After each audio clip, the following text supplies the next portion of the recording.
kind of funny, and not to think I'm Kelly Ripa. No, but it's not to important think to she thinks have she's a Oprah. goal. But also at the same time, why not? Yeah, this industry is extremely dynamic, and so it changes every single day. So there's no like magic answer, because honestly, 2 weeks from now, it could be completely different. So that's what I think people miss the mark, and they're like, well, I don't want to showcase my kids. I'm like, so don't. It shouldn't feel like you're doing something that doesn't feel right. Honestly, you can't let other people stop you from reaching your goals. So if your goal is to be a content creator and put yourself out there, you just simply can't have people stop you from doing that. If you start to see that you are succeeding in what you're doing, I don't know why you'd waste your time.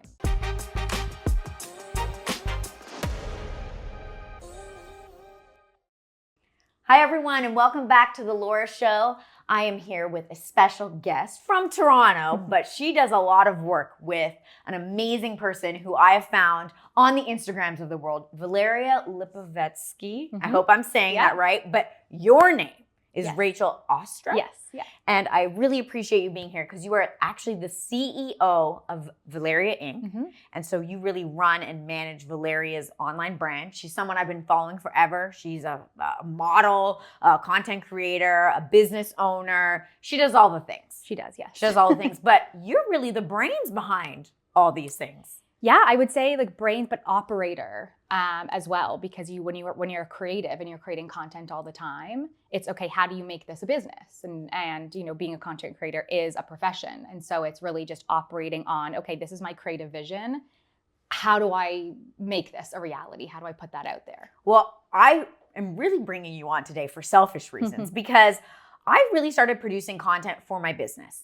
I was watching the Gary V's of the world, and he was preaching that you should create as much content as you can to help promote your business. And as a real estate agent, and now as a real estate agent coach, I had lots of reasons to promote my business. But it was kind of funny, in doing content, I kind of learned A, what I really enjoy doing, and B, what my audience kind of resonates with, which I know changes over time. And I think we'll get to that in a second. But I'm starting to find that I'm getting more into that like content creation as a business space. I'm not there yet, but I'm starting to dabble in that. And I find that very fascinating. And so I wanted to bring on an expert like you. So you actually help, like Valeria's business is to create content. Yes. Yeah. Right. So I don't know anything about this space. I am completely novice to this. And I think you're going to help us unpack a lot of things. I hope so. A lot of things that we're going today. So I have many questions. I actually asked my audience ahead of time as well to really get to know what it is that you do. First and foremost, can you explain, besides operations, like when you say operations, people are like, I don't know what that means. What is your day-to-day look like for Valeria? I just think of this as funny. I was listening to a podcast the other day with Cody Sanchez. She came on our podcast, and she said the role of a CEO is firefighter. So if I had to explain my role in one word, it would be firefighter. But what I actually do is manage the entire team of Valeria Inc. and all the projects that funnel through Valeria Inc. So what we do is basically a full stop agency. So just like you would hire a media agency to create any type of content, we do it all in-house. So we, from biz dev to content creation to editing, all in-house.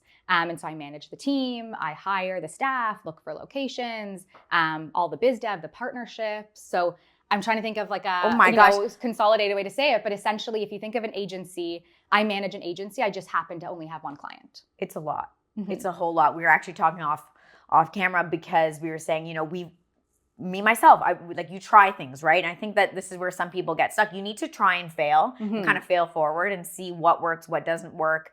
And we've brought in like outside people, sort of dabbled in that, but I think we knew very, very early on that it requires people in-house. I think where people maybe don't understand the content game is like, okay, hold on. There's a person who's creating content online. Yes, they have 6 million followers or like across many platforms. But do I really need, like, I think a lot of people just say, okay, I'm going to set up a camera. Or I'm going to use my phone, right? We're going to put it in selfie mode, and I'm going to start recording some content. I'm going to put it online, and I'm going to get a viral video, and that's going to be the end. And now all the brand partnerships and everyone's going to reach out to me, and I'm going to be rich, and this is fantastic. I've heard this from a lot of people. I'm going to be an influencer. I don't think they fully grasp what goes on behind the scenes, so much so that you need a CEO to get to that scale, or maybe not to get to that scale. Once you're at that scale, certainly to help manage it. Well, it's really, I think what's so interesting is this is what works for us. that's not necessarily what would work for everybody. And so when I always talk about content creation, it's what type of content creator are you and what's the purpose of creating content? There's people who are, promoting their business. There are people who want to be a full-time content creator influencer. That's entirely different set of challenges. That's entirely different set of expertise. So it really depends on what somebody actually wants to do. And so being honest about that at the beginning, I think, is the very first thing. Oh, I love that you say at the beginning. Yeah. Because you have to ask yourself those hard questions. Yeah. And I say this because I'm 39 and I have had so many different careers. Mm-hmm. It's crazy. And they're all over the place, like from science, nutrition, fashion. I went back to school, did my MBA. Like, I've just dabbled in so many different things. Yeah. And I think I was never truly honest with myself. Mm-hmm. And it wasn't until I started doing content that it brought me back to kind of my childhood in a weird way. Like, I loved performing as a kid. Yeah. I was like, who wants to watch me dance? Who wants to watch me do gymnastics? Like, parents, please sit there and just be my audience. I wanted to act. But then it's funny because society kind of gets in the way of your head a little bit. And then they're like, no, that's not a career. Or at least when I was growing up, that wasn't a career. Especially like, depending on where you come from and where your parents and everything like that. A lot of, especially like immigrant families, are like, no, that's not a career. Yes, like, are you going to med school, law school? Yeah. Like, it's the more two. stable things, right? Like, get into science. It was actually my guidance counselor who said, if you're going to be successful, you got to go into science. Which, in hindsight, I'm like, that is like the worst. Yeah, that's the worst. Just archaic, educational. Archaic, and like, look at my grades. Like, my grades tell a story. Yeah. So for any of the kids who are watching, who are like, just look at the grades, because when you like something, you're passionate about it, you'll do well at it. Yeah. Science was by far my worst grades. And so I think the writing was on the wall then. It's taken me until my mid-30s to kind of figure it out. Mm-hmm. But I actually love this. I love doing content. I love thinking about it. I love when I'm actually doing it, not all the time. Yeah. But it's been a lot of fun for me. And so I want to talk about moving into that space. So what would be your advice? So someone brand new hasn't posted a piece of content in their life, but they think, I like content. Yeah. I think I can do this. I think, maybe I have a good personality for it. What would be your advice? Yeah, I think it's that my activity that I always tell people to do is to close your eyes and picture that you're in front of a massive stadium. So in Canada, like, you're at what's it called now? The Rogers Center. I still say Air Canada Center. I know. I'm like the ACC. But you're standing there and you're giving a TED Talk. What would it be about?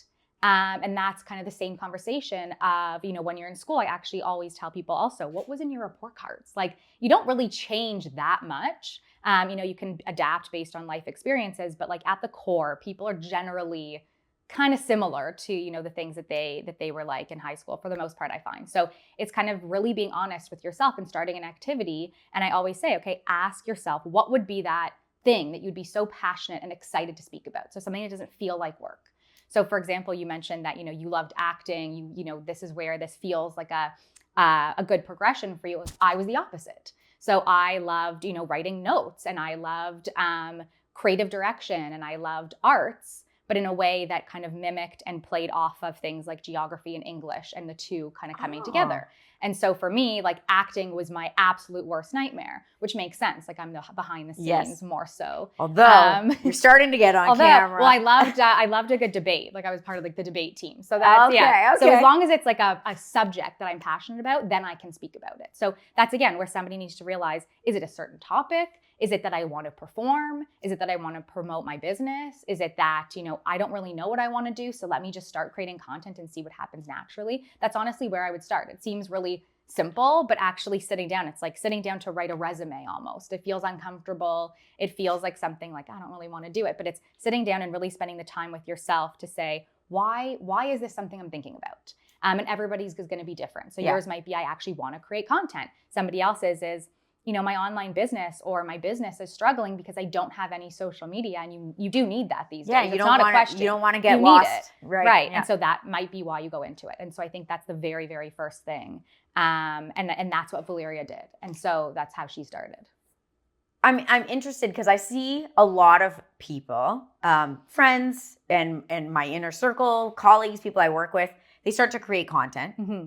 And, they're busy for a week, 2 weeks, 3 weeks, whatever it is. Maybe even some will get to a couple months, right? But unfortunately, there is the fall off. Mm-hmm. And I wonder if it's from they don't know what the big goal is, or do they need a big goal? And I know, Valeria, you guys were talking on another podcast about her and her husband Gary saying like she's gonna be the Oprah of her generation, and it made me laugh because in my head I'm like I'm the Kelly Ripa of my generation, right? Like so it's kind of funny, and not to think I'm Kelly Ripa. No, but it's important to have she's a Oprah, goal, right? But you kind of, but also at the same time, why not? Yeah, like because Kelly and Oprah started somewhere, and if they let if they didn't have a big goal and they didn't kind of have a vision for themselves, I'm sure they would have let all the obstacles fall in the way. Is that the same thought that you guys have? Like, do you feel like a lot of people fall off because maybe it's they don't have a vision around it? It's too hard? I think it's a few things. I think it's vision. So not really understanding what you're doing or what you want to talk about. That's only going to survive so long. So, not having any understanding of what you want to focus on is going to be hard. Number 2 is consistency. I think people fall off because they're like, I don't know, it's not resonating, or they're doing a bunch of different things, or they did it for a month or 2 months or 6 months. Consistency is the absolute number 1 thing that I would recommend. Valeria's now been at this for how long? 7, 8 years. Like, you don't get to 6 million followers in 6 weeks. Yeah. And I talk about that a lot of, if you want to go viral, that's one thing. But if you actually want a long-standing brand or social presence, that's entirely another. So when you say viral, do you mean like, so some people probably do want to go viral. Like they just want to put out one video one time and go viral. And what do they think is going to happen? That they're going to get all the viewers and then suddenly the brands are calling them? Right. Do you think that's what people think? I don't think they think about it. Okay. I think that they just think, okay, I want a lot of eyeballs. And again, if they don't have a goal, they're not really thinking. So if their goal is, I want a brand, I want an online presence, and there's hopefully, unless like there's a very small percentage that doesn't need any monetary outcome from it. But most people are going to want to create some sort of business or revenue from this, right? And so it's either promoting your own business or product, or you want to start with brand partnerships and you want that to happen. And so I think, if you don't know which one it is, it's really hard to understand what content you're supposed to create. And so people going into it being like, I'm just going to create this viral piece of content, which when I say viral, I mean like controversial or following a trend or saying something really fiery. Right. And so that good headlines. Yeah, like a good headline. Yeah.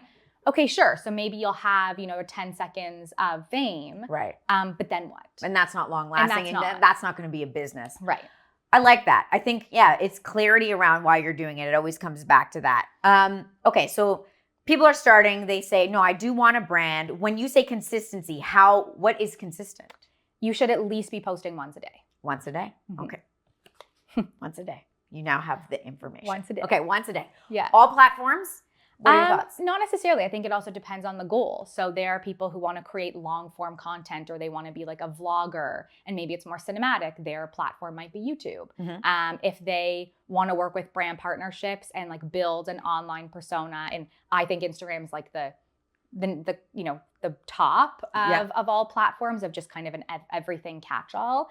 And then if they want to be more of like a personality, TikTok might be a good place to start. And TikTok, from my experience at least, promotes new creators. So if you're like a new creator and you want to try something on TikTok and you kind of stick to a certain type of, you see a lot of it. Like if you go on TikTok and you see somebody doing the exact same thing over and over again, TikTok will favor that in the algorithm. Okay. And so if you're doing like a lot of the same thing, that's another way. So if you have like one concept and you want to do it every single day, we've seen that in a lot of different things. There's been fashion stylists who like walk on a treadmill while they're getting dressed, or whatever it is, like they find this formula and they just like go for it. And sometimes that works. So it really, again, depends. Do you want to like just be a performer content creator? TikTok is a really cool space for that if it doesn't get banned. Right. I know. And now we're dealing with that. And that's my one concern about being just on one platform. Yeah. Because if something like this happens, you build all this time building followers on one platform. Imagine if Instagram got banned. Like, at least then though Valeria says, well, I have my YouTube channel. I am on TikTok and she's doing other things. And so I do try to urge people to maybe at least explore others. That doesn't mean you have to be on all of them. No, but it is exhausting. Yeah. I always say start with one thing and add on. And so it's really hard. It's not going to be a realistic to say, okay, do all this, do, one YouTube video a week, do, Instagram post every single day, syndicate to TikTok or create new content to TikTok, but then also have a Substack, also have this, also start a podcast. Like you can't do that from day one. Right. Like I'm like, my heart rate's already going. I'm like, right. You can't do that. Especially as like if you're starting out and you're by yourself because you don't have a budget. No, we have a 16-person full-time team and we're struggling doing all those things. Yeah. So you have to be really realistic. So again, set your goal, be consistent with the content that's going to promote that goal. And then also really understand what is it that I can actually do and take on and build towards it. When I first started at Valeria Inc, we had about 500,000 followers on Instagram. This was 4.5 years ago.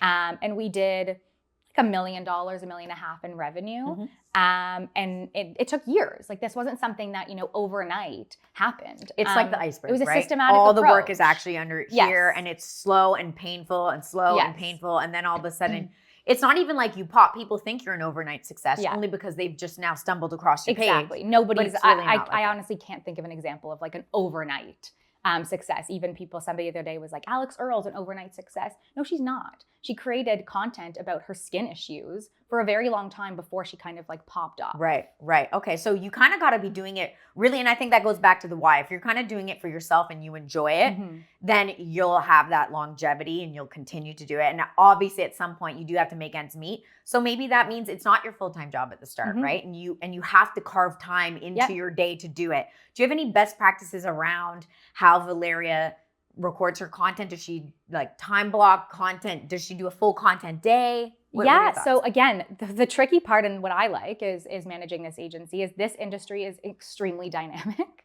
And so it changes every single day. So there's no like magic answer because honestly, 2 weeks from now, it could be completely different. So what works for us since the beginning are a few things. So we use Monday.com, so like a task management software, but that's at the scale we're at. Anybody, like it can be a note in your phone. It can be a, to-do list app, but something to organize. It can be a notebook, something to organize the different tasks that you have, even if that means creating content. So, what type of content do I want to create on each platform? How many? Somewhere to put your thoughts. Exactly. We were talking before about like caption ideas or like thoughts that come to mind, just somewhere that you're storing your ideas. Yes, not in your head. Exactly. Because that's where you'll forget it or it gets overwhelming. Exactly. Right? So something like that. And so I don't want to say like everybody should use this, but something to store your thoughts, your ideas, your inspiration, content ideas that you have, whatever that might be, or task management. And then calendar. Like it sounds so simple, but the Google Calendar, I hear you, is the number one best friend, honestly. I'm laughing because the amount of people I'm like, guys, your calendar. Did you put it in the calendar? Yeah. Is it in the calendar? Everything goes in my calendar. Like the smallest little task, I do 15-minute things in my calendar just because I don't always have my notebook on me. Yeah. Or you know what I mean? And it's like, I just need to know, and what time should I be doing this? Sometimes you have your notebook, but the notebook's 3 pages long. Yes. It's like, just take something out and put it in the calendar and then look at it like a meeting and then just do that work. And I think for people who are doing this part-time, you need to figure out ways, like hacks of doing content in the morning. So for me, I have a full-time job. So I do content before I come to work. As I'm literally getting ready, I don't actually manufacture my content. It's just documenting what I'm actually doing. That's the best way to create content. So that's our Gary, Valeria, and I, our advice to everybody is like situational content is what we call it. So don't have your day job and then you're also content creating and then you're also figuring out this. What type of content can be done throughout your day? So you just mentioned a few examples with Valeria. It's I'm getting dressed anyways. And I talk about this when I talk to so many influencers and content creators. It's what are you doing already that you could be doing more of? So I was speaking to somebody and she said, I feel like I don't have enough content out there. My schedule is so dynamic. I don't have the time. Like, okay, well, fashion's one of your pillars. I can tell. How many days a week are you getting dressed? 7. Like even if I'm going to the gym, it's a put together look. Well, and how many pieces of content are you creating from these looks you're putting together a week? 1 or 2. Like, okay, well, that's a very clear example of if you're doing it anyways, document it. And that's like a number one thing that I think what is hard for some people is because they feel they need to look a certain way or the content needs to sound and act a certain way. So let's, for example, like I am inspired by Valeria's content. She's not the only one that does closet content, but I really like her style of content. What I particularly like about her is that, of course, she's beautiful. Of course, she's charismatic, but throw that aside, she's just doing her own thing. Like that just happens to be how she looks. You know what I mean? It's like everything else feels very natural, very authentic. And we've talked offline about authenticity and its importance in this game space. Can you touch on that a little bit? Like how does someone say, well, I have to wait until my hair and makeup's all done and I look perfect and I have to script out what I'm going to say.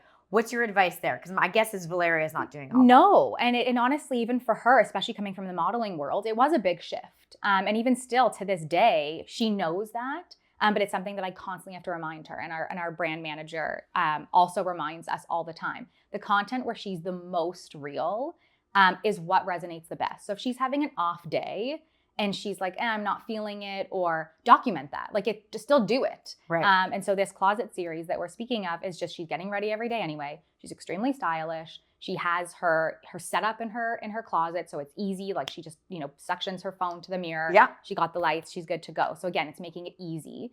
And if she hates her outfit in the middle, don't restart it. Like, she does that a lot, and those are the ones that do the best. Yeah. That's ironic. Yeah, and that so is we always ironic. point it out to her. The ones that she's like, I don't like this. I take it off. I change the belt. I'm not feeling this. You know what? I'm going to wear sweats anyway, which never happens. But those moments of real are actually what resonates with the audience the most. Well, her audience, it's like women go through that when we try something on. Like, I was trying to get ready for this podcast today, and like I was putting shoes on, I was recording it, and like I'm talking to the camera, and then I'm like, what am I even wearing? You take it off. Yeah. And those are always the things, I think you're right, that resonate the best because it shows the realness. So whatever she has a kid running through it, like Gary, comes in and he's coming from like the cold plunge. That's the content that resonates the most. And most people would say, turn it off, you ruined it. No. And that's the good stuff. Yeah, and consumers of content, I feel like, everybody probably is these days.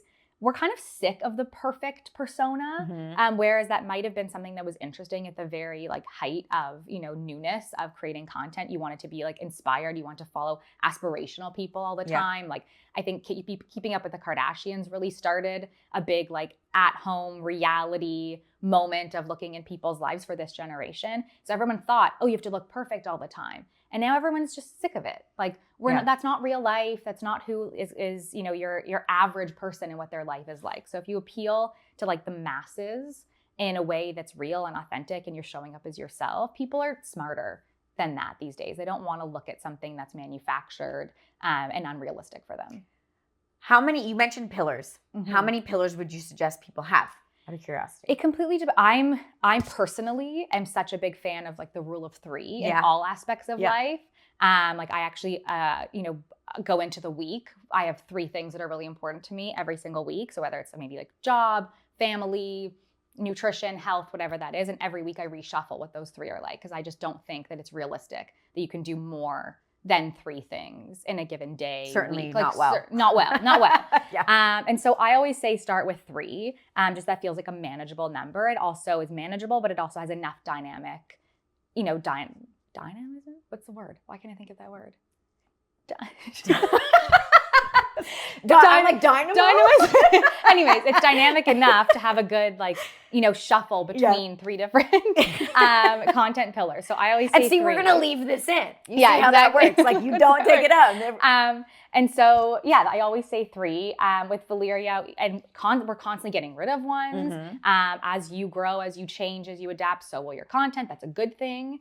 And so I think people are also really nervous to change up their content or change up their pillars. Just because you're choosing your pillars, think of brands out there. Brands start with 3 pillars or a brand identity, and 5 years later they rebrand. A year later they rebrand. It depends. So and why do you think you have to be different? You have to change. And you as a person, my only concern with say, if you do something on TikTok and you're following one specific trend, my only concern with that, correct me if I'm wrong, is yes, that can obviously get you a lot of views, but I like to think of myself a year from now, I could still be wanting to talk about the same thing, doing the same thing. Yeah. Well, that's what's hard about being a creator, right? Because I said you can have success doing that, but a lot of the time those creators then have a different platform where they're, showing a different side of themselves, or there's a long format version, or they have an Instagram that's more their day-to-day life, but then their TikTok is this persona. So it's really difficult to say, okay, I'm going to choose one thing, this one tiny, tiny little niche. But I think people have also done it where you start with this niche, and as you change, you then kind you of shift it. And if you actually scroll back on someone's timeline, it's pretty rare you're going to see the exact same thing. We also haven't really spoken about data, but data should be a massive, no matter what stage you're at. To me, that shit is the most overwhelming. And I know that has obviously, and this is why I've brought on help. You have to know where your strength lies. And to be the person in front of the camera, setting up the camera, hitting record on the camera, which I do at home, but to then come to the office and be the one posting it, and getting it up on YouTube, resizing things, Yeah. and then analyzing the data, like then you realize it is a full-time job. Absolutely. And so my advice is always the earlier you can bring on someone to help you Yeah. with this mess, the better. What kind of data should people be looking for? So I really like simple. I look at what performs the best. Like it sounds so simple, but I've actually talked to a lot of content creators and they're like, oh, I actually don't know. I'm like, you're doing this every day, you have a feeling, but they're not actually looking at it from a data informed. And so when you're the person who's creating content and the person who's the kind of driving the force behind it, so you're doing both, it's hard to look and be, completely unbiased about it, because you might love creating content with your children, but maybe that's not what does the best. Or maybe you love beauty content, but the fashion content does the best. So you have to kind of remove that. And do you think people should, if they love something though, do you feel they should keep doing it regardless if the data doesn't support it? It depends. If they love doing it, like Valeria, for example, loves reading. It's not something that like performs the best of her content, but it's still important to her to have in her content mix. And so it's diluted. And if it was up to her, maybe she would talk about that every single day, but this is a business and we run an agency. So she's decided to scale that back and scale forward more of the things that resonate. Okay. And that's a hard decision to make. I know she used to do vlogs and she's also changed that. Was that a data thing or more of a life choice for her? It's interesting because this is where we're a good team. If you're asking her, she might say life choice. My kids are, getting older. I don't want to show them as much in the vlogs. For me and Gary, and then ultimately Valeria, it was very much a data-informed decision. YouTube changed as a platform. The algorithm on YouTube changed. And so again, what might be successful, if you're not caught up and you're not, it's a lot. To be caught up is a to daily be caught thing. up. But if you're not like following trends, or you hire somebody or you hire an agency and you need help because that might not be your strongest suit, you are going to fall behind. So vlogs simply was just long format content on YouTube that's, half an hour. TikTok popped up in the middle of it and now people want 30 seconds. And so just the length of time and the length that people want to see that content changed. So we actually have that content in short form. Yeah. We just don't do it on long form anymore. So it's just about adapting to what audience wants. But it's interesting because she added in the podcast form, which is another form of long form content. Yeah. I imagine it's been doing very well. She's had some amazing guests on it, you included. Is that not similar, or is it because it's like a podcast that is what's trending? No, I think it's then a platform came out for long format, insightful, conversation-led thought leadership. And so it was long form switching to a different medium, but it was also, okay, what type of long form is her audience looking for? So maybe it's not just like documenting her life and what she did over the weekend, but maybe it's an insightful thought leadership, which is what we've seen. So her audience was craving these longer conversations. And so we started to see in the vlogs, her vlogs that she was doing that was, something about her story, or, her story to find her biological father and go back to Russia and go meet him, or her documenting her going to Fashion Week for the very first time and sitting front row.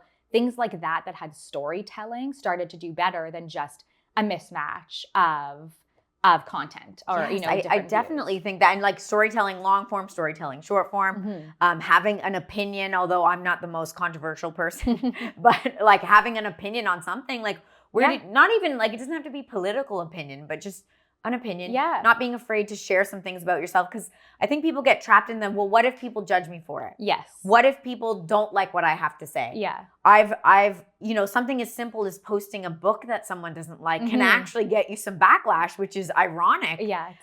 Like the way you said the book, you didn't even name the book right. Like me and my guys laugh because like the things people write on YouTube and comments and TikTok, like, it's crazy. Yeah. What's your advice for that when people are like, I'm fearful of any type of backlash or of the commentary from the public? I think with anything, honestly, you can't let other people stop you from reaching your goals. So if your goal is to be a content creator and put yourself out there, you just simply can't have people stop you from doing that. And so it's easier said than done, trust me. But that's something that Valeria, like truly she sometimes will get into it where she'll read it and it will really affect her. So not saying that even at this scale, doing it 6 years later, 7 years later, it doesn't not exist. You just can't let it stop you, especially if you start seeing some success. So if your sales spike up or you start creating partnerships, if you start to see that you are succeeding in what you're doing, I don't know why you'd waste your time Right. worrying It about can be that. hard. You can get into the rabbit hole, Yeah. especially when you're getting like that amount of comments, and Yeah. you know, you get the nice ones, Yeah. and then all of a sudden you get some that are not so nice, Yeah. and to me, it's almost platform dependent too. Like I don't find it hurts as much when it's on YouTube or TikTok, because I just find there's a lot of hate there anyways, Right. and people just want to hate. Loudest and just voices. Yeah, but like on Instagram, because it feels like a more personal page to me. Like somebody took for whatever reason, it's like someone took their time to look at my profile, look at me as a human, and still want to say this. Yeah. And the reality is that they didn't. The reality is that they just saw the content and they just wanted to say something negative. Out of curiosity, do people ever comment on her looks in a negative way? And I say this because I know so many women are concerned. Like, I don't want to put myself out there. And it's like, one of the most beautiful people probably gets ripped to shreds as well. Yeah, like it's just going to happen to anybody. But honestly, Valeria has done a great job, and our team's done a great job of cultivating a really positive community. So I actually have to say that if you cultivate a positive community, it's going to happen less. We don't get it very often. Well, you're probably not going in front of like people who are like I don't know, maybe the algorithm pushes it to her people, right? It's not pushing it to people who are trying to, like, they would have to actively go find her, is what I'm trying to say. Yeah, and that's what I think we do get. I think, people actively, or, Valeria, where she's from, or, her and her husband, she's from Russia, her husband's from the Ukraine. So when that war broke out, it was, okay, we can pinpoint and really like focus on these two people and create comments. So it's people seeking it out in ways like that. But honestly, if you cultivate a positive community, the other thing people don't realize is Instagram gives you the ability to delete a comment. And I know that might be controversial, but if something is just straight up hate or incorrect, or you don't think that it adds to the community that you're trying to build, it's okay to remove it. You can, yes. Yeah. And it's also okay to keep it. It's okay to keep show it, how you comment back. I always Absolutely. actually find when someone's leaving a hateful comment, this is now my opportunity to show me as a person and to show the people I'm trying to inspire online, like, hey, you might get something. Like somebody commented on my hair the other day because it wasn't like fully washed when I did content or whatever. I didn't do it, and I was like, the way you respond to hate. I also think is a great lesson. And like when you think of like kids and your daughters, for example, if you have kids and they're watching your content, how you deal with other people and know that they're coming from a place of sadness, hate in their own life, hurt in their own life. Just trying to have that bigger picture. Yeah, just trying to have that bigger picture doesn't always mean it's easy. At the end of the day, you always have the default being like, just fuck off. Like in your own mind, like you can just fuck off. And it really matters nothing. So keep it moving. And I like what you said. Like you just have to kind of have that tenacity to move forward and push forward. And it's the same thing in real life as it is online. Like, would you have a conversation with somebody and let them speak to you like that? Like, no, you'd get up and you'd leave, or you wouldn't be friends with that person. So you shouldn't, put up with it. Or yes, you should respond the way that you actually would. Right. I like that. Yeah. Respond the way you actually would. Maybe not for me, because I don't know if that would do well for my online presence. Oh no, we would deter everybody. Actually, that's true. If my husband who was here would be like, please don't respond. Don't do that. Okay, brand partnerships. Yeah. This is something where I know nothing of this world. How does one even get a brand partnerships? Is it about tagging people? Are you reaching out to people? Does it need to be high-end brands? Like, do you wait for people to message you? I know that's a lot of questions there. I just have no idea where to start. Well, so Valeria, Gary, and I are building a course and a program called Creator Method, and a tagline is build, grow, monetize. So I say that because it's so important to, we get some people coming up and being like, I've been doing content for 3 weeks.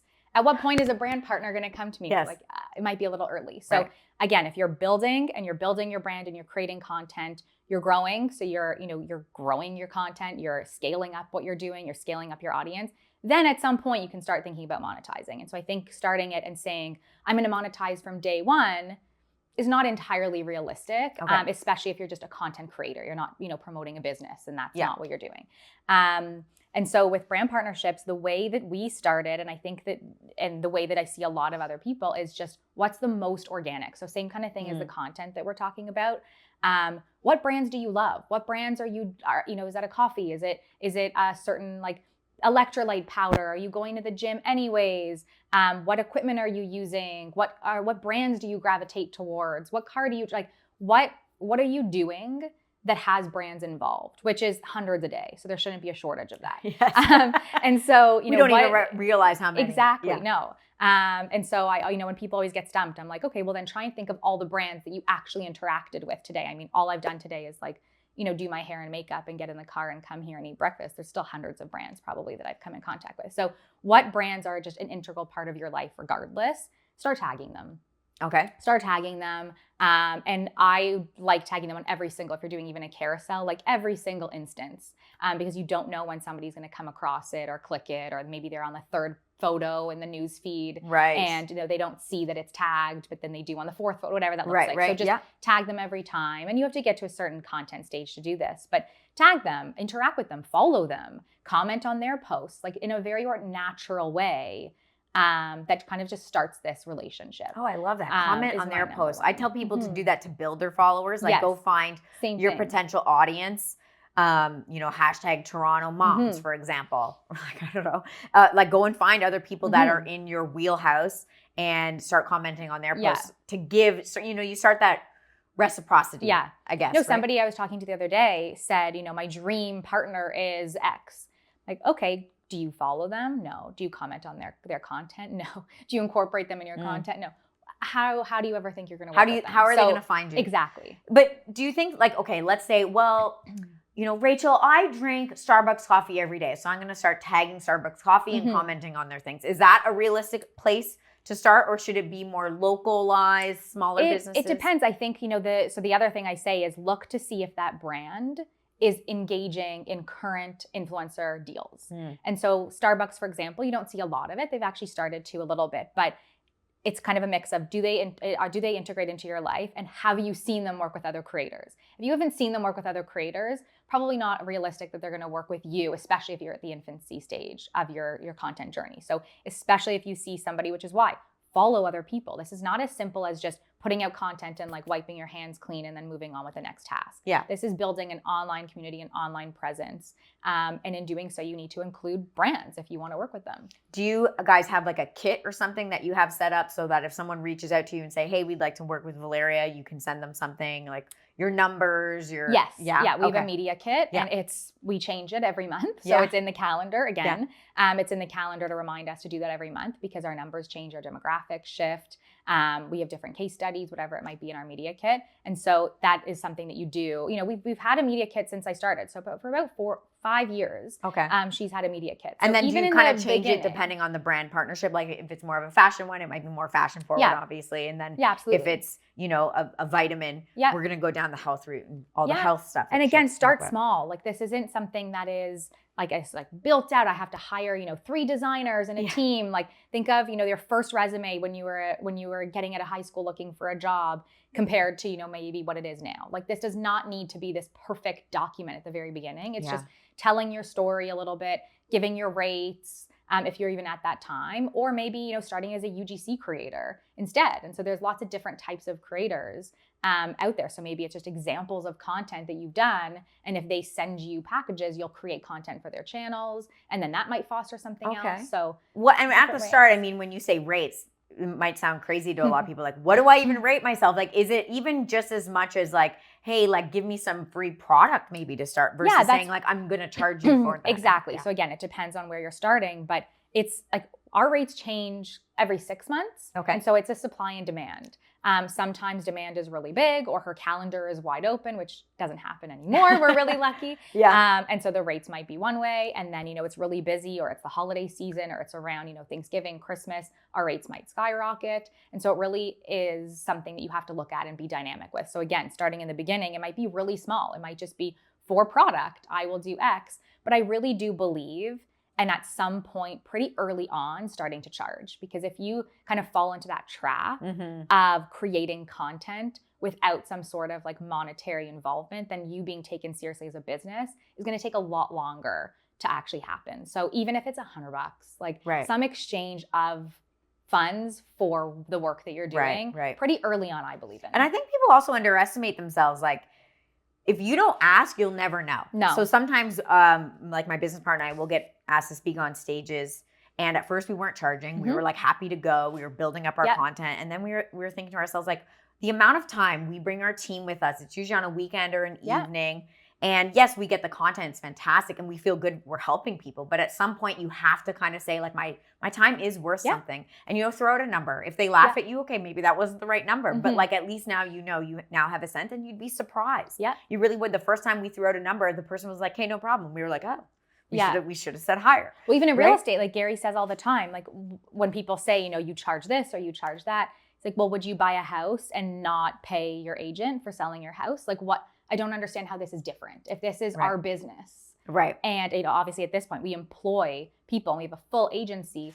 Why would that's, our first answer for somebody, whoever pushes back on paying it all. It's, well, there has to be a benefit here for, both parties. That's not fair. I feel like with the influencer space, people who are maybe transitioning or thinking about it, or they're even watching this and they're like, I don't even agree with it. Like, I get it for promoting your own business, but there's some types of people who I would think would say, I feel like you're selling out. You're now promoting something that you wouldn't have necessarily used, or everything's an ad and you're making it seem like it's real, but it's not real. Where's the headspace at from your guys' viewpoint on that? Yeah, ours is a little different, honestly, because we always follow FTC guidelines. And so that's something that we take very, very seriously. Other creators don't. Okay. And like, no judgment there. What are FTC guidelines? That you have to say that it's an ad, that you have to say, hashtag ad, hashtag sponsored, gifted, whatever that might be. You have to disclose that it's an ad within the first 30 seconds. So it actually, again, this industry is very dynamic. It changes every couple months. Okay. And so I actually have a team that is always looking at the FTC guidelines. Sorry, when you say within the first 30 seconds, you mean like when she's speaking to camera? Like thank you. So there's different elements. So the full FTC guideline is quite heavy. It's hefty. And so, it's very loose. And so you see a lot of creators who are not even tagging that it's a sponsor. And I think that's where that distrust comes from with consumers right now, because it's hard to tell. So that could be one thing that you decide is like, let me make it really clear. The other thing is, if all of your content is promotional content and you're not doing any organic content, that's also a problem. I was going to say, Valeria's not always saying in the first 30 seconds that it's something. No, right? but I think, the number one thing, we work with 40 brand partners a month, I would say. That's a lot. We have about 1 to 3 pieces of sponsored content going out every single day. Okay. People don't realize that. Every time I say that, people are surprised. So when she's getting dressed, for example, and she's not saying this is Stewart Weitzman, I don't know, I'm just picking a random company, but she's getting dressed, and then that's in the caption right up. That's not sponsored. That's not sponsored. No. So like, that's her own. That's just her own item, or like it's something that through a partnership she has. Okay, but an actual wasn't like, paid we want you to use this item and put it. Okay, right. There's a difference between creating content and creating a campaign for a brand. And so making that kind of dichotomy between the two, I feel, is important to be really clear. Like, paid partner on top, you see it right when you look at the post. There's a split of this was a paid partner versus I'm just using these, you have to find the right cadence for your audience. And then she does things that are just personality, or she has the podcast, so it really depends. But it's so number one, being really clear that it is an ad and not being murky. But also, like, any business has to monetize. So it's okay. The loudest voices, I mean, my podcast producer said the other day, it's always the loudest voices that create the bigger problems. But we've also hit 2 million views. So that's obviously, so not it's something working. You should look at. Yeah, exactly. Yeah, you're right. And like, look, at the end of the day, do we all wish, maybe we wish money wasn't the thing that people throw around, and we could trade in other different ways, but it is what it is. This is the world we live in. Yeah. We all have goals for ourselves and our families and what we want to achieve. And this is one way of doing that. And you guys do a really good job. And then really lastly, you can say no. We say no to probably just as many partners as we say yes to. So again, it's that you're fostering your community. Like, what if it doesn't work, if it doesn't fit, if somebody's asking her to do something, alter her appearance, or do something that doesn't fit, or it's a clothing brand and the clothing comes and the quality is not something that she feels she can promote for that price point. Like, she has certain ground rules for things, and so do I, or pushing, alcohol, or, whatever it might be, whether it's a category, whether it's a product, whether it's a brand, you can say no. So, and maybe just taking that time, and look, you can say yes once and then say that didn't feel right. Yeah. Like, absolutely. You know what I mean? You again, failing forward. I think so many people want this all listed out. They want like a whiteboard of start to finish, and in 10 years, I'm going to be mega famous and all these things. Yeah. And it's like, but there's so many decisions along the way that you learn, and you learn about yourself, and yourself changes. Like, maybe when you weren't a mother, you would have a certain, I know Valeria said that she has like her son's kids or something are watching her, and now that's made her change her content a little bit, because she would normally get dressed in like bra and underwear, but like her audience is me. So I'm not thinking anything of it, but now she's realizing like there's, you know, so you change as your kids grow, as your family grows, as you grow. You mentioned something in a podcast I saw with you. You will not even know you're being advertised to. That really made me think of when I was in school and I was doing my MBA in marketing. We had this one class where we had a project called Me Inc.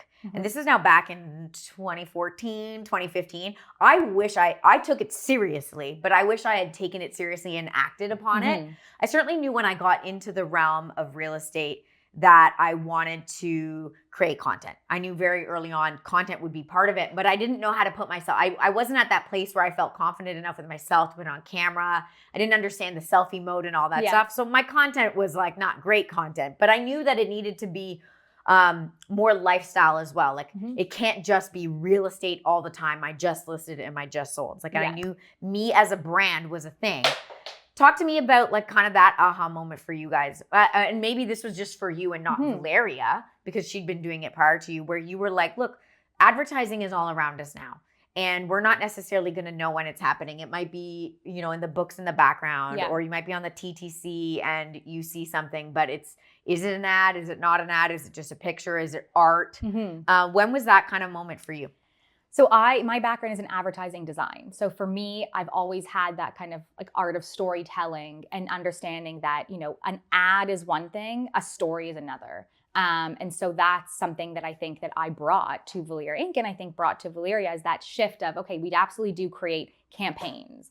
So especially give an example of like the beauty space. So the beauty space, they want it to feel like an ad. If you think of a perfume commercial, like they want it to feel like an ad. But 95% of the partners that we work with are open to more creative concepts. And so I think, you know, for us, it's how do we incorporate this creatively so that it's still an ad, but it doesn't, and we still follow FTC guidelines, but it doesn't feel like I like shove down your throat ad.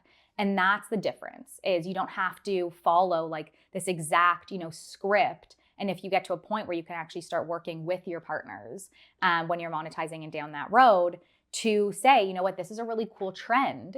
Can we do this? Well, I just happen to be wearing your clothing, and it becomes the ad. And it's not so like, you know, black and white, like a campaign in your face. Yeah, it's kind of, to me, like I always describe it like as when you think of your girlfriends and you see them for the first time and it's hi, open arms, you go to hug them and then you give them this quick up and down and you're like, I love your outfit, I love your shoes, oh my God, your hair, oh, your skin's so great.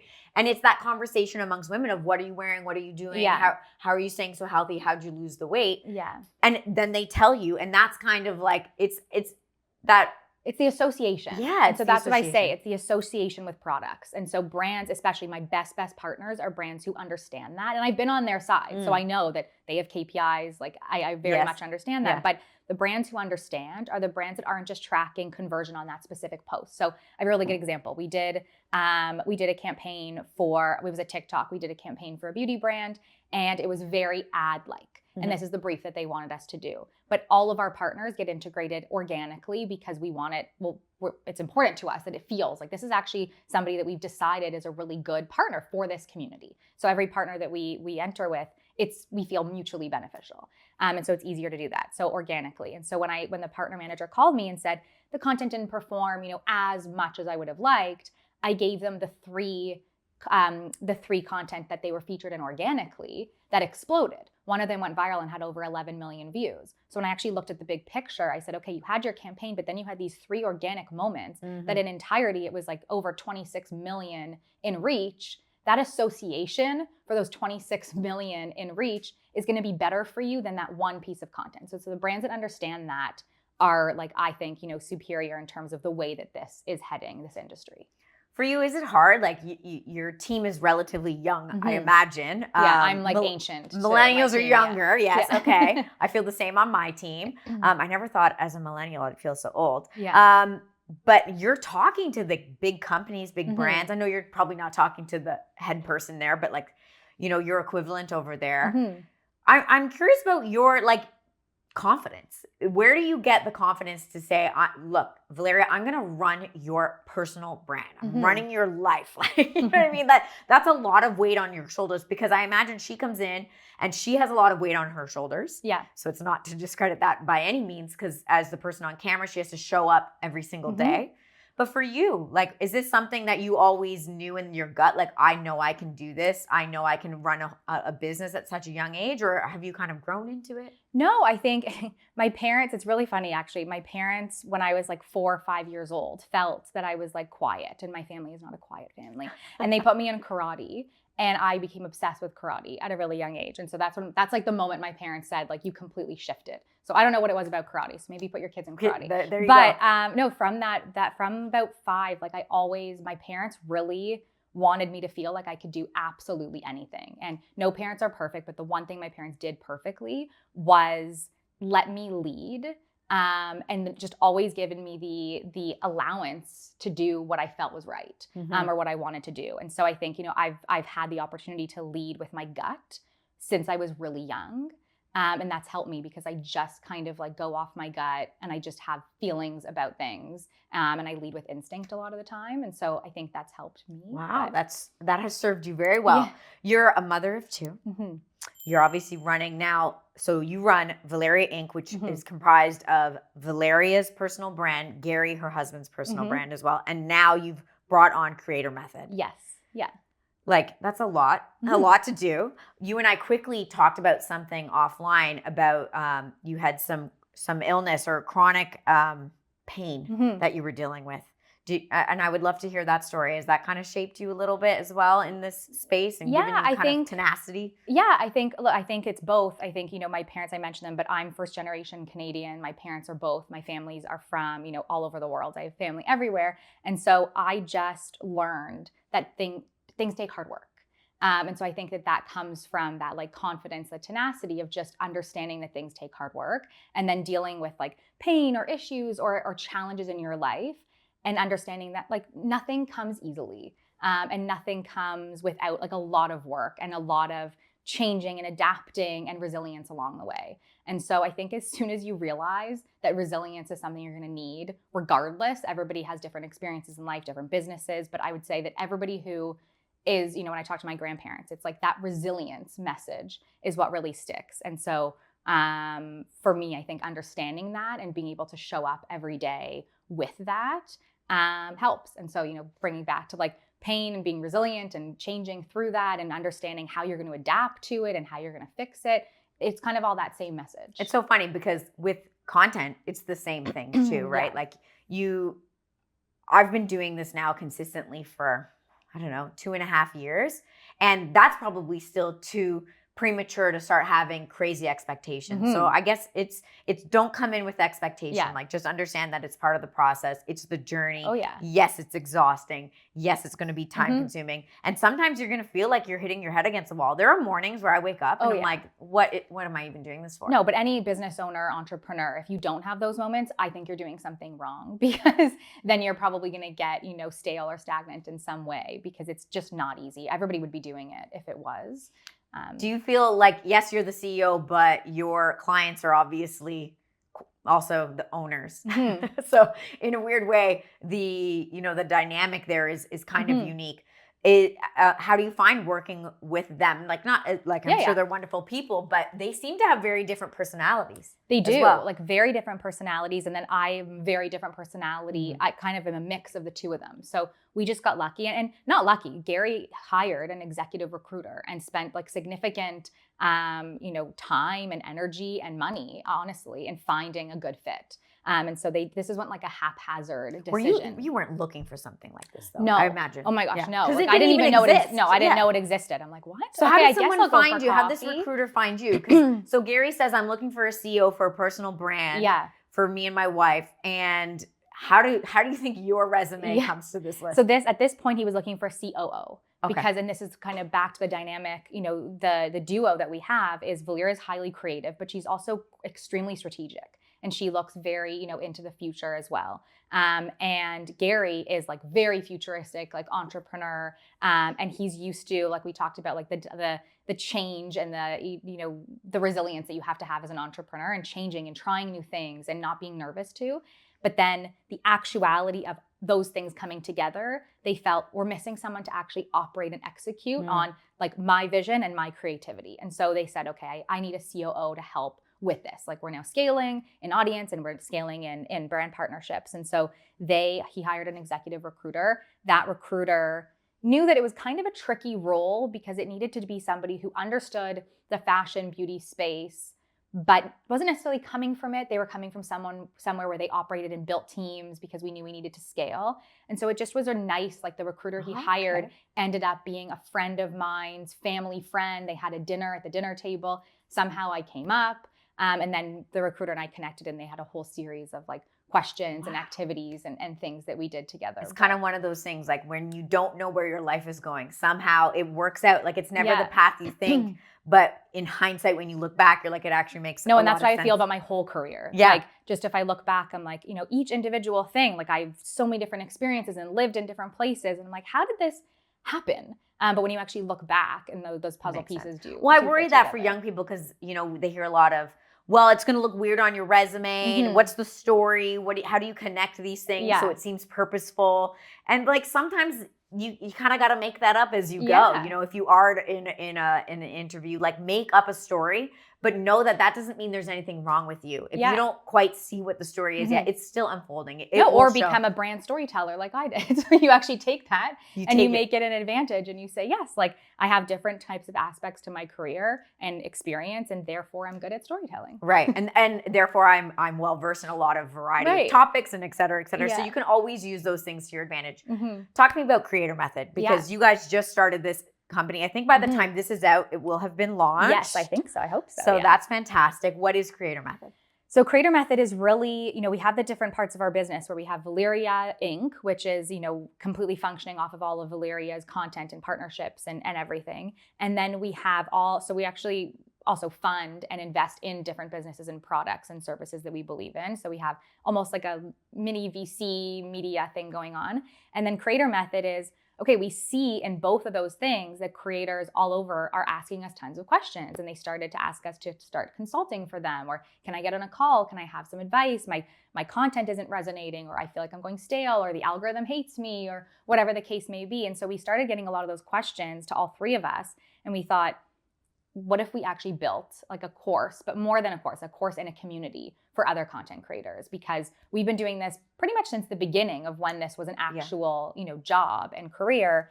Until now, we've learned so many things. We know what to do. We know what we've done wrong. You've hit your head against the wall, right? So other people don't have to. Oh my gosh, yeah. We've started businesses, closed businesses. We've understood the data. I read about algorithms all night. I never thought that that's something that I would be doing. So we really understand what it takes to be a content creator, and what that reality is, and how you can potentially grow it. So we thought, why not teach others how to do the same? So that's what it will be. It's an online course, but more than the course. So you'll sign up, and then more than the actual course, it's a community. So every week, Gary, Valeria, and myself will be doing calls for our whole community, which is why we're only opening it up to 50 people in launch, that we can actually spend a considerable amount of time with those 50 in the beginning, and kind of building up their brands and making it sort of, hopefully a month later we open it to another 50, but that's how we'll congratulations. That's so exciting. I think what's so interesting about business, and that's exactly what happened with us, is as real estate agents, we were promoting content for real estate to get real estate clients and users. But what happened was there was a shift in the people who started following us. It went from like all of the people in our database, all of our clients, to now real estate agents wanting to follow us to see what we were doing so that they could mimic and emulate it. And kudos to them. We always told people, like, rip us off. No, the more the merrier. The more the merrier. And that is kind of what created our business for us. I never thought I would be coaching realtors. I never thought I would have my own business. And sometimes it's like when a path presents itself, you kind of gotta just take it. Yeah. And I love it. You're starting small so that you can, work at all the kinks too, I'm sure, if there are any. Oh no, there will be. We know better to know that there will be kinks. But you're with a fantastic group of people who I'm sure have just as much tenacity as you do. I kind of want to let you leave my audience with parting words, because I think the creator space it's confusing, it's scary, it's, overwhelming, it's sad sometimes, it makes people angry at times, and you feel like you're a loser. Like the first time you set up a camera, let me tell you, you're gonna feel like a loser. Yeah, and more than ever, I feel like that now because I've been behind the scenes, but now that I'm like, okay, I can't preach. I have to practice what I preach. If I preach to everybody, they need an online presence, and I'm a brand storyteller. I can't really. Sorry, I don't want you going to the end thing yet because now I realize I wanted to ask you something. Sorry, I'm interrupting you because I wanted to bring up the fact that you're doing content. Talk to me about that because you weren't before. You were behind the scenes, but now obviously you have a reason promoting this business as well. How's that experience been for you? So that's what I'm saying. Like I now know, how it's not easy. Like I can get up. I love speaking. I love public speaking, so I can get up, no problem. But actually creating content like yourself in a camera is very, very different than that. And so that's the experience I have. So with Creator Method, I kind of realized even before, I have a private account. And because I've seen all the dark sides of being an influencer, more than I would like from being in this industry, I was like very, very private about my own life. But if I'm going to be leading brands and, in this industry and I'm preaching that everyone needs an online presence in some capacity, I can't really not do it myself. So Gary and Valeria were like, we absolutely agree with you, especially with Creator Method. You're going to be one of the instructors.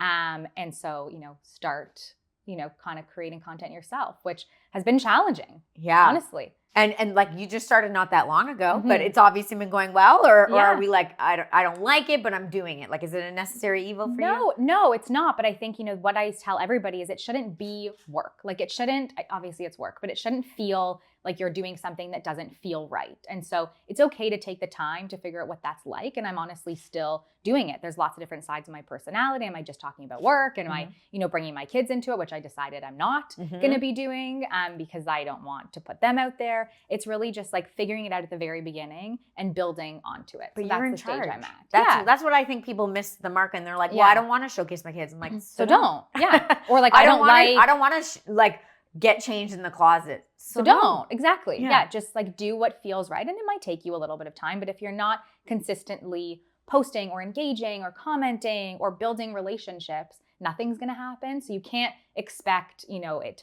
to not be work, but it's okay to kind of guide it the way that you feel comfortable at that moment and build upon it. I love it. Well, I feel like that kind of was parting words, but do you have any other, maybe one like, let's leave on a high note because we talked about how hard it is, how awful it is, just the tenacity around it. But what do people have to look forward to with content?